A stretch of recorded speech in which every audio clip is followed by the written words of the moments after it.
Hello there guys and welcome back to the channel. Now we do have Alliance War Season 52 changelog, so the announcement, and that also includes quite significant and quite a lot of rewards buff.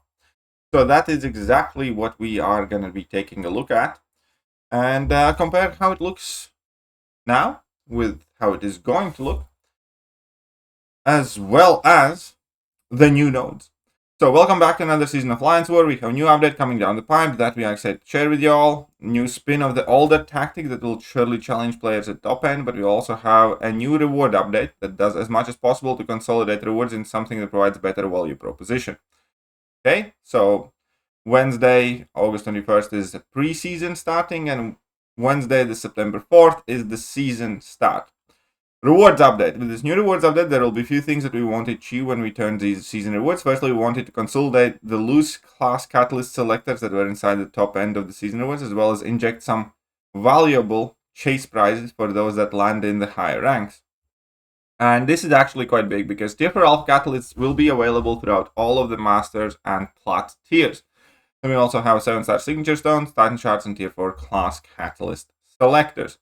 So this does mean that we are removing some rewards from the rank brackets. As an example, Masters Alliances will see the 6-star Nexus and Hero Shards, as well as the 4-star Relic Shards removed, which is fine.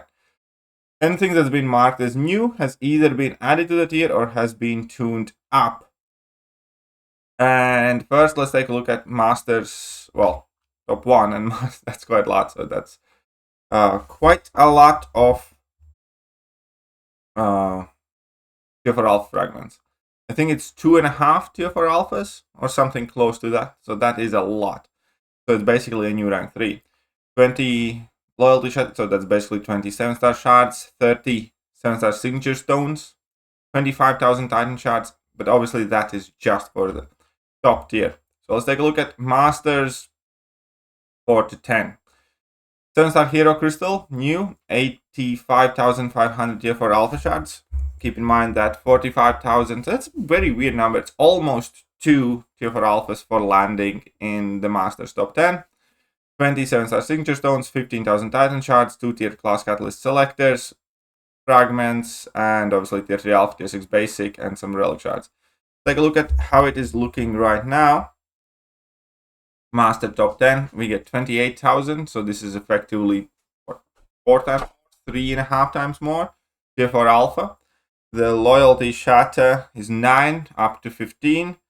Titan shards are 8,000, 6,000 up to 15,000. So it is a fairly sizable rewards increase for sure.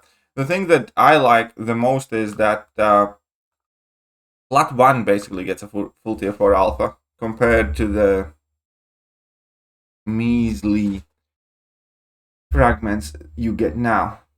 Where's the plat 1 here? 18,000. So you get 2.5 times more tier 4 alpha. Plat 2 gets 32k tier 4 alpha fragments, and plat 3 get 28, and then 22.8 goes to plat 4. 22.8 is what Masters is getting now, Master top 20, and that's being moved down to plat 4 all the way. And obviously all the other rewards are increased. So obviously this is, in my opinion, a good thing, a good change. There are also some minor updates, I believe, to Gold 1 and lower tiers. And in general, at least we moved into breakdown for Silver Alliance War Replacement. Okay, War Replacement. And yeah, there are added things to lower tiers as well. Obviously, they are not as impressive as the higher tiers are, but such is the system of ranking. And ultimately, I do obviously like the changes. I do like the update. It gives, like, an alliance like New Nation that primarily focuses on war, more to strive for. Again, I doubt that this update will force alliances into Alliance War that otherwise wouldn't want to play Alliance War because of the rewards, because in lower ranks, they're not that impressive compared to what you get in solo content. But still, this is a necessary update, not a moment too soon. And that's good. So, defensive tactic tuning. Our newest tactic continues our evolution of historic tactics. With this rung of tactics, we wanted to give Regenerator a facelift with additional threats that cater strongly with the classes that are defending in this saga. We'd like to introduce you to the new tactic that will live for the next 2 seasons, Provocateur, paired with the tactic Secutor. So Provocateur. Provocateur defenders gain the following effects. Regeneration and ability power rate cannot be reduced past 0%. Gain a regeneration passive, healing 5% of base health over 10 seconds when struck. Max stacks 5. That is a strong regen. Gaining regeneration effect also grants power gain charge. Cannot gain power gain charges for 7 seconds after having a special punished. So when you punish specials and bail out specials quickly, it's good. You can be aggressive. When reaching 15 power gain charges, so 15 hits into them, convert them into power gain passive, granting 100% of max power over 10 seconds. While the power gain is active, defenders are more likely to throw special attacks, and incoming attacks have 40% chance to miss. This is huge because, 40% chance to miss is a lot of chance to miss. These effects cannot be reduced by ability accuracy. This sounds like eating a lot of special attacks or special threes. Secondary attackers gain the following effects. Inflicting any debuff other than stun grants 1 indefinite Secutor charge. Reaching 5 Secutor charges, consume them to inflict the defenders with heal block passive for 15 seconds. While the defender is suffering from heal block effect, their ability power rate is reduced by 75%, and the attacker cannot miss. So that's effectively countering that in its entirety. Now, the tactic champion list is the same that we already have had for a while, I believe. And it's a bit weird, to be honest. Because the attackers, for instance, Red Skull can only inflict 5 debuffs by the time you get level 2. Not particularly debuff heavy. Neither is Civil Warrior, right? We're inflicting 5 debuffs with Penny Parker again would require ramp up and a level 2. So with Captain, that would require 2 level 1s. Okay, here's the thing. I like the way the tactic counters the defensive tactic. I'm not sure I am a fan of how attackers interact with that offensive tactic. Because you need to inflict 5 debuffs. With some of these champions, this is not going to be particularly easy.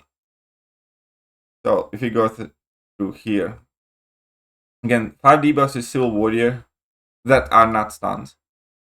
5 debuffs with Mysterio. Mysterio doesn't really, I mean, like, you can poison and you can level 2 power lock, but again, that's gonna be hard to do. And yep, Red Skull, that's effectively just the level 2. Well, I guess heal blocks on your heavy attack. I don't know. It's going to be interesting to see which champions truly do excel with the tactic. Obviously, most of the science champions will not have any major issues getting 5 debuffs, especially like, Jessica Sandman, I-Bomb, for instance, or Cassie, or Mr. Fantastic. But some of these will be a bit odd. Either way, defenders to worry about. Defenders that will start spamming special attacks and gain lots of power. Havoc kind of sounds gnarly. Really does. Domino, because, whenever she crosses a bar of power, Domino sounds very gnarly. Mr. Sinister sounds awful. Who else would be quite annoying. Destroyer with his original power gain on top. It's going to be interesting time. I do think this is going to be rougher than the current tactics, but there's only one way to find out. We're going to have to play through that. Also, the ban list. So for Elite, Black list is going to be Hercules and Mole Man. White list is going to be Cosmic Ghost Rider and Corvus Glaive. Expert tier, Hulkling and Hercules. So Mole Man has been replaced by Hulkling here. Cosmic Ghost Rider and Corvus Glaive, white list. And here Hercules and Cosmic Ghost Rider. There you go. So this is what's coming to Alliance War Season 52. Obviously, look forward to the rewards update very much so. Let me know what you guys think. Are you looking forward to playing War in the upcoming season? I'll see you soon. Bye-bye. Hello there, guys, and welcome back to the channel. So we have all the information about the